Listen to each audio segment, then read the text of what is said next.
유명한 톨스토이를 여러분이 잘 아실 겁니다. 그가 어느 날 새벽에 일찍이 나가서 새벽 목욕을 했습니다. 새벽 목욕을 하고 그 깨끗한 몸으로 지금 집으로 돌아가고 있는데 길거리에서 문둥병자를 만났습니다. 문둥병자가 손을 딱 들더니 반갑습니다 하고 돈 좀 주세요 이렇게 손을 내밀었습니다. 그런데 톨스토이의 손에는 돈이 없었습니다. 새벽에 목욕하러 가는 사람이 무슨 돈을 가지고 갈 리도 없고, 그래서 빈손으로 갔다가 지금 오는 길인데 문둥병자를 딱 만났어요. 돈 좀 주세요. 제가 배가 고픕니다. 그러니까 미안하지만 내가 지금 돈이 없는데, 그러니까 그러지 말고 주세요. 또 이렇게 자꾸 조릅니다. 그러니까 톨스토이가 하는 말입니다. 형제여, 진짜 돈이 없어. 그리고 손을 딱 잡았습니다. 문둥병자의 손을 딱 잡고 흔들었습니다. 그랬더니 아주 밝은 얼굴로 그 문둥병자가 감사합니다 하고 인사를 했어요. 그 다음 말이 중요합니다. 당신이 나를 형제라고 불렀잖아요. 그 한마디에 그 마음이 녹아졌습니다. 여러분, 우리는 많은 경우에 구제를 하려고 합니다. 사랑하면 구제, 그런 생각을 합니다. 구제는 물질입니다. 위로는 마음입니다. 우리에게 필요한 것은 마음입니다. 마음이 없는 구제, 아무 소용없습니다. 그것이 바로 우리가 생각해야 될 말씀이옵시다. 유명한 메리라고 하는 분, 교수님이 아들이 둘이 있는데 이 둘이 말썽이에요. 영 아버지 말을 듣지 않아요. 뭐 이래도 안 듣고 저래도 안 듣고, 칭찬하면 아첨하지 말라 그러고, 책망하면 나가 죽겠다 그러고, 뭐 이거 감당할 수가 없어요. 바로 그런 때에 이 머리 교수님이 이 아들 하나를 바로 다스릴 수가 없어서 많이 고민하다가 아이가 잠잘 때 아들 방에 조용히 들어가서 잠자는 아들 옆에 누웠어요. 아들이 눈을 떠보니까 아버지가 옆에 있거든요. 이거 웬일이야? 가만히 두고 보니까 아침까지 아버지가 계시다가 나가거든요. 그 다음날 또 그렇게 했어요. 또 이렇게 했어요. 사흘째 되는 날은 아들이 아버지를 부릅니다. 아버지, 제가 아버지의 말을 순종하겠습니다. 그리고 새 사람이 됐어요. 아버지는 아무 말도 하지 않았어요. 단 옆에 조용히 누워 있었어요. 이것이 위로라는 겁니다. 위로는 말이 없습니다. 우리는 요새 와서 위로한다, 사랑한다 하면서 너무 말이 많아. 너무 따지는 게 많아. 너무 비판이 많아. 그래서 마음이 위로가 되질 않습니다. 위로가 돼야 되는데요. 이걸 잊지 말아야 합니다. 다시 말하면 위로란 인격과 인격의 만남입니다. 인격과 인격의 만나면서 사랑을 느끼고 위로를 느끼고 생명을 느껴야 되는 것. 그것이 진정한 섬김이라고 하는 것을 알아야 합니다. 친구가 누굽니까? 참 친구가 누구겠어요? 모두가 나를 떠날 때 내게 가까이 오는 사람. 내가 침묵할 때 아무 말도 하지 않지만은 내가 무엇 때문에 고민한다는 것을 알고 있는 사람. 그게 내 친구입니다. 괴로움을 만나면은 괴로움이 반감되고, 기쁠 때 만나면은 기쁨이 배가 됩니다. 이런 친구, 이런 위로자, 잊지 말아야 합니다. 위로는 마음을 주는 선물이요, 구제는 물질을 주는 선물입니다. 위로 없는 세상을 살아가고 있습니다. 지금 배가 고픈 게 아닙니다.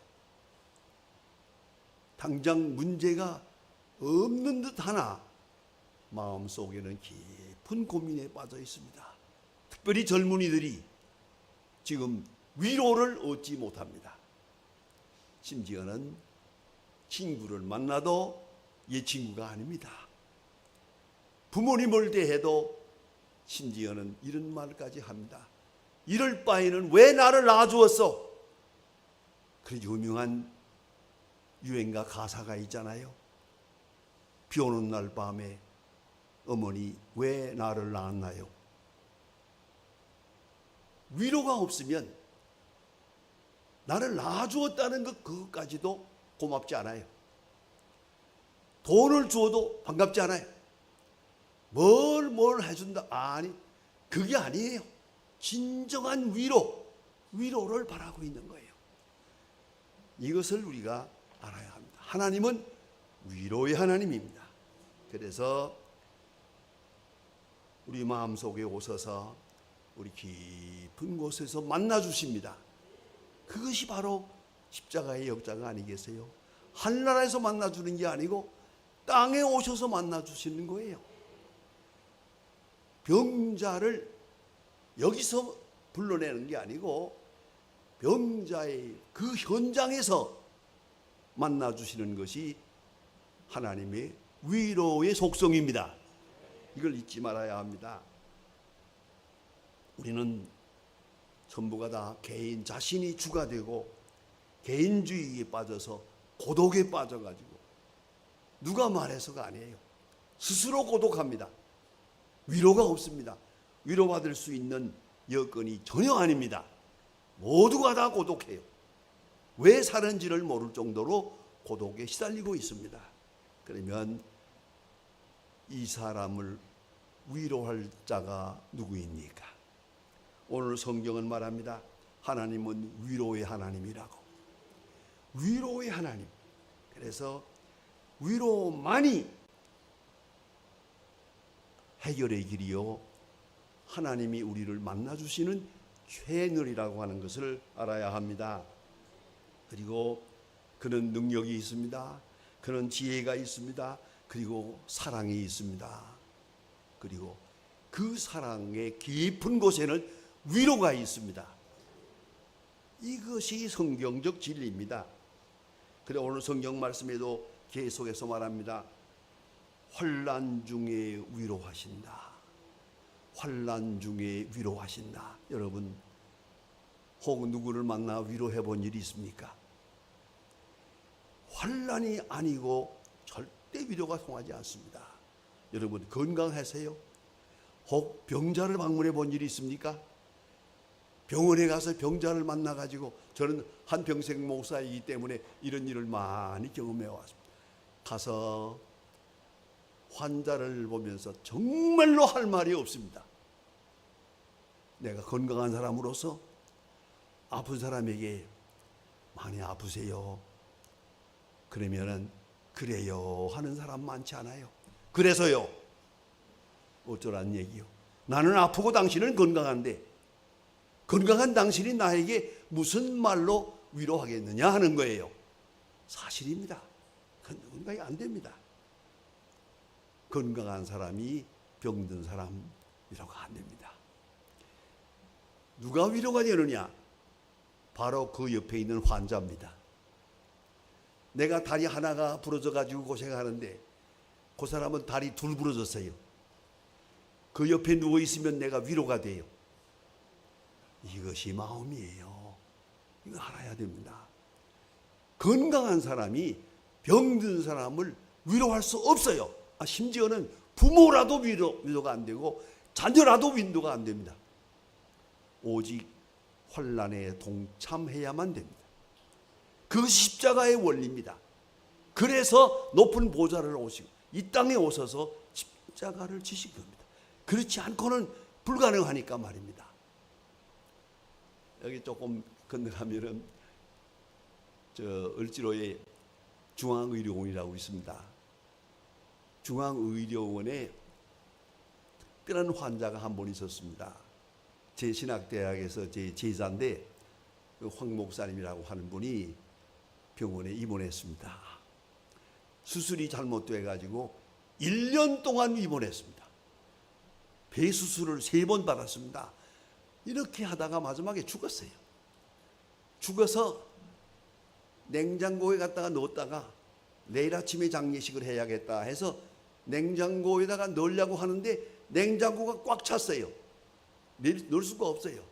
그래서 그 시체를 냉장고 앞에다 갖다 놓았어요.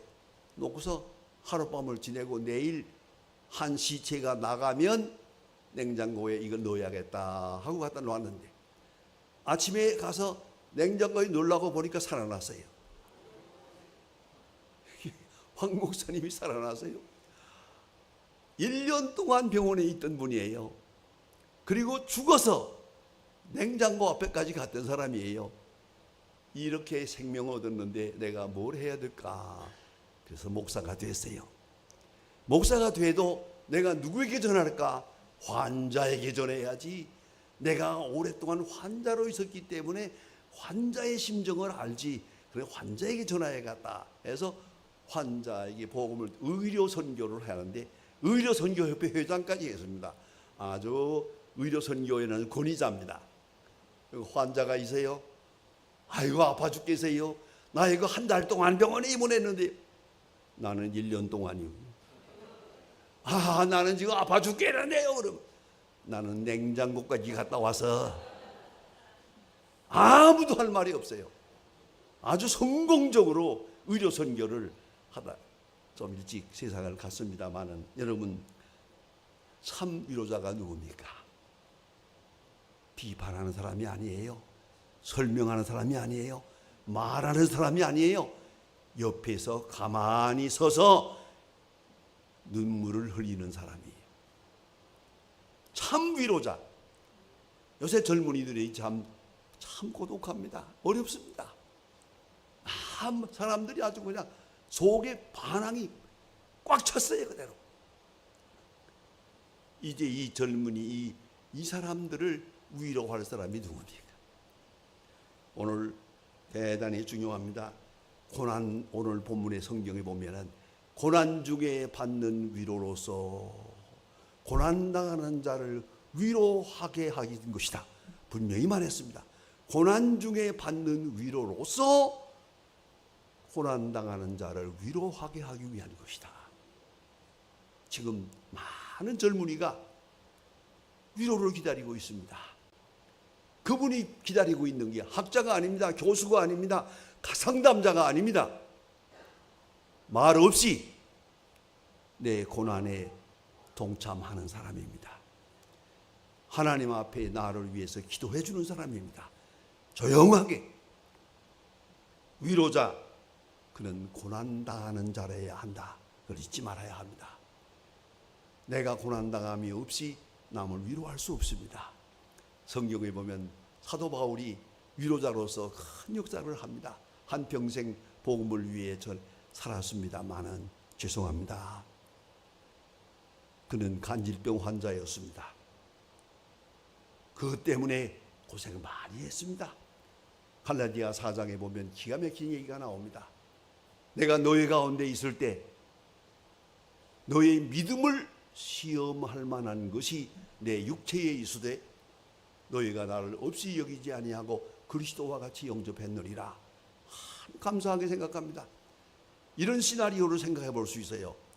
사도 바울이 갈라디아 교회에 가서 설교하다가 간질병이 작동을 해가지고 쓰러졌어요. 발동하면서 삑삑삑 하고 쓰러졌어요. 온 교인이 얼마나 놀랐겠어요. 사도 바울이 얼마나 부끄러워요. 대사도가 이게 뭐예요, 이 꼴이. 그러나 그걸 해야 했거든요. 너의 믿음을 시험하는 것이 내 육체에 있으되 나를 없이 여기지 아니하고 내가 그리스도와 같이 영접했느니라. 근전간질병을 가지고 한평생 전도했어요. 힘들었어요. 어려웠어요.